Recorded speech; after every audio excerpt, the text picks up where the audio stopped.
নমস্কার বন্ধুরা, রূপালিস kitchen and ব্লগসে সবাইকে স্বাগত।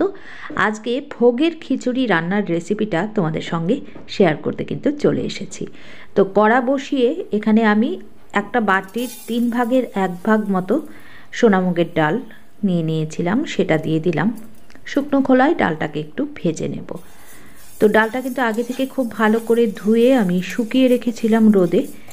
তো 3 থেকে 4 মিনিট মাঝারি আঁচে শুকনো খোলায় আমি ডালটাকে ভেজে নিচ্ছি, যতক্ষণ না পর্যন্ত ডাল থেকে খুব সুন্দর একটা ভাজা গন্ধ বেরোয়। তো এটা করতে খুব বেশি সময় কিন্তু লাগে না, 3 থেকে 4 মিনিটের মধ্যেই কিন্তু এটা হয়ে যায়। ভালো করে নেড়ে চেড়ে ডালটা ভেজে নিলাম, কালারটাও অনেকটা চেঞ্জ হয়ে গেছে। এবারে দিয়ে দিচ্ছি 2 বাটির মতো জল। তো জল দিয়ে 5 থেকে 6 মিনিটের জন্য একটা ঢাকনা দিয়ে ঢেকে ডালটাকে আমি সেদ্ধ করে নেব। এটা কিন্তু পুরো সেদ্ধ করব না, একটু আধ সেদ্ধ মতো করে নেব। তো দিয়ে দিলাম ঢাকনাটা। দেখো ডাল কিন্তু আমার মোটামুটি সেদ্ধ হয়ে গেছে। আমি চেক করে এবার দেখে নেব কতটা সেদ্ধ হলো। আমি ঢাকনাটা অলরেডি তুলে নিয়েছি। একদম আধ সেদ্ধ মতো কিন্তু হয়ে গেছে ডালটা। এবারে আমি এটাকে নামিয়ে কড়াটাকে পরিষ্কার করে আবারও বসিয়ে দেব।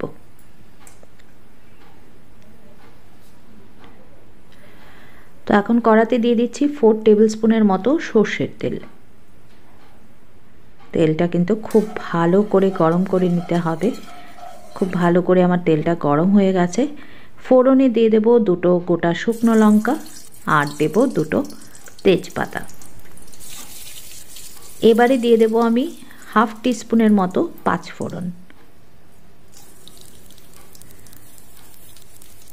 ফোড়নটাকে খুব সুন্দর করে একটু ভাজা ভাজা করে নেব, এই ধরো 30 থেকে 40 সেকেন্ডের মতো। এবারে কিছু সবজি এর মধ্যে দেব। আমি সবজির মধ্যে নিয়েছি শিম নিয়েছি, মিষ্টি কুমড়ো নিয়েছি, ফুলকপি নিয়েছি, আলু নিয়েছি। তো এই সবজিগুলো ভালো করে কেটে ধুয়ে পরিষ্কার করে নিয়েছি। এবার এগুলোকে আমি ছেড়ে দিচ্ছি তেলের মধ্যে।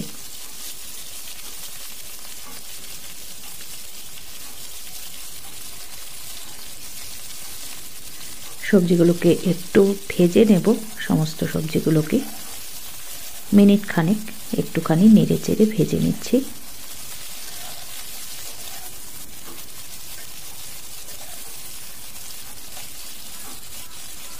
দিয়ে দেবো এর মধ্যে থেতো করা আদা। আমি 2 ইঞ্চ মতো আদা একদম থেতো করে নিয়েছিলাম, তো সেগুলো দিয়ে দিলাম।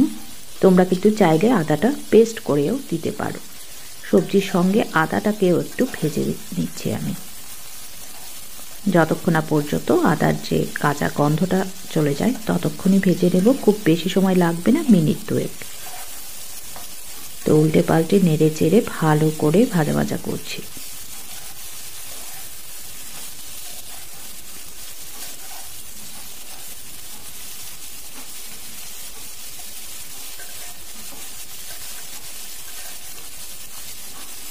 এবারে আমি এর মধ্যে দেব হচ্ছে হলুদ গুঁড়ো হাফ টিস্পুন দিলাম, জিরে গুঁড়ো দিচ্ছি 1 টিস্পুন, আর ধনে গুঁড়ো হাফ টিস্পুন দিলাম। মশলাগুলোকে আবারও একটু নেড়ে চেড়ে ভাজা ভাজা করব সবজির সঙ্গে, যেন মশলাগুলোর যে কাঁচা গন্ধটা সেটা চলে যায়। তো এভাবে কিন্তু খুব সহজেই খিচুড়িটা রান্না করে নেওয়া যায়। আর এটা একটা কমপ্লিট ফুড। এর মধ্যে সবজি আছে, চাল আছে, ডাল আছে, অয়েল আছে মানে ফ্যাট আছে, সমস্ত কিছুই আছে। তো সুস্বাদু খাবার এবং যথেষ্ট পুষ্টিগুণে সমৃদ্ধ হয় কিন্তু এই খিচুড়িটা। ব্যাস একটুখানি নাড়াচাড়া করে ভাজা ভাজা করে এবারে দিয়ে দিচ্ছি গোবিন্দভোগ চাল। আমি এই বাটিটারই 4 ভাগের 3 ভাগ ডাল নিয়েছিলাম, আর এই বাটিটা দিয়ে ফুল বাটি আমি গোবিন্দভোগ চাল নিয়েছি। চালটাকে ভালো করে ধুয়ে আগে থেকে জল ঝরিয়ে রেখেছিলাম। তো চালটা দিয়ে সবজির সঙ্গে 2-3 মিনিট একটু ভেজে নিচ্ছি। তো আজকে হচ্ছে রাম মন্দিরের প্রতিষ্ঠা দিবস। তো আজকের দিনে নিরামিষ খাওয়া আমার মনে হয় ভালো প্রত্যেকটা হিন্দু ভারতীয়র জন্যই। আর সে কারণেই কিন্তু আজকে আমি খিচুড়িটা রান্না করেছিলাম, আর সেটাই কিন্তু তোমাদের সঙ্গে শেয়ার করছি। তো চালটাকে একটু ভালো করে ভাজা ভাজা করে নিলাম। এবারে এর মধ্যে দিয়ে দেব সেই সেদ্ধ করা ডাল, জল সমেত আমি ডালটা দিয়ে দিচ্ছি।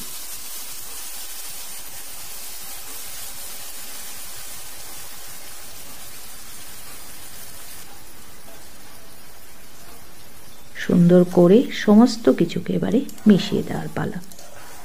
এখন কিন্তু আমি গ্যাসের ফ্লেমটাকে একটু হাই করে রেখেছি, তো হাই ফ্লেমে সব কিছুকে সুন্দর করে মিশিয়ে দিচ্ছি। এবারে এর মধ্যে দিয়ে দেব গরম জল। তো ওই বাটিটা দিয়েই কিন্তু আমি 4 বাটি জল দিচ্ছি।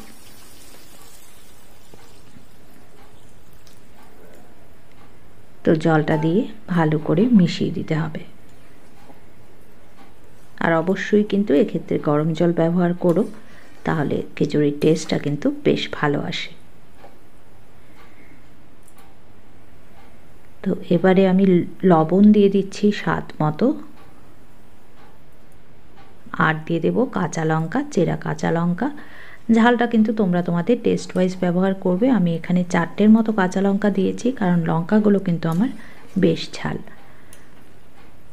ভালো করে নেড়ে চেড়ে মিশিয়ে একটা ঢাকনা দিয়ে ঢেকে এটাকে 10 থেকে 12 মিনিটের মতো মিডিয়াম আঁচে রান্না হতে দেব।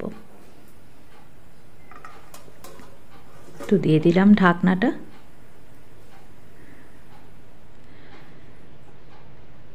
তো 10-11 মিনিট আমার হয়ে গেছে, আমি ঢাকনাটা তুলে নিচ্ছি। মাঝখানে কিন্তু আমি একবার ঢাকনাটা তুলে একটু নাড়িয়ে দিয়েছিলাম যেন তলাটা ধরে না যায়, সেই জন্য। দেখো সমস্ত কিছু কিন্তু খুব সুন্দর করে আমার সেদ্ধ হয়ে গেছে, আর এটা দেখতেও কিন্তু খুব সুন্দর হয়েছে। ভালো করে একবার সব কিছুকে মিশিয়ে দিলাম। এবারে এর মধ্যে আমি চিনি দেব, 1/2 টিস্পুনের মতো চিনি।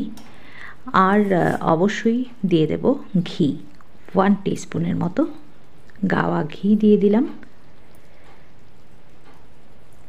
ঘি আর চিনিটা দিয়ে ভালো করে মিশিয়ে দেব এটাকে।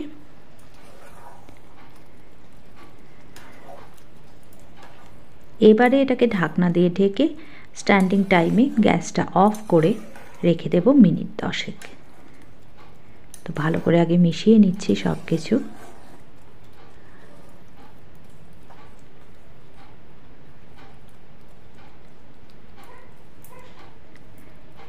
দিয়ে দিচ্ছি ঢাকনাটা স্ট্যান্ডিং টাইমে রাখার জন্য। গ্যাস কিন্তু আমি অফ করে দিয়েছি। এবারে দেখো আমি ঢাকনা তুলে নিয়েছি, খিচুড়ি আমার একদমই রেডি। আমি ফুলকপির পকোড়া আর হচ্ছে আলু ভাজা দিয়ে কিন্তু এটা গরম গরম সার্ভ করে দেব। তো কেমন লাগলো খিচুড়ি রেসিপি অবশ্যই কমেন্ট করে জানিও। ভালো লাগলে লাইক করো, শেয়ার করো, আর সাবস্ক্রাইব করে পাশে থেকো।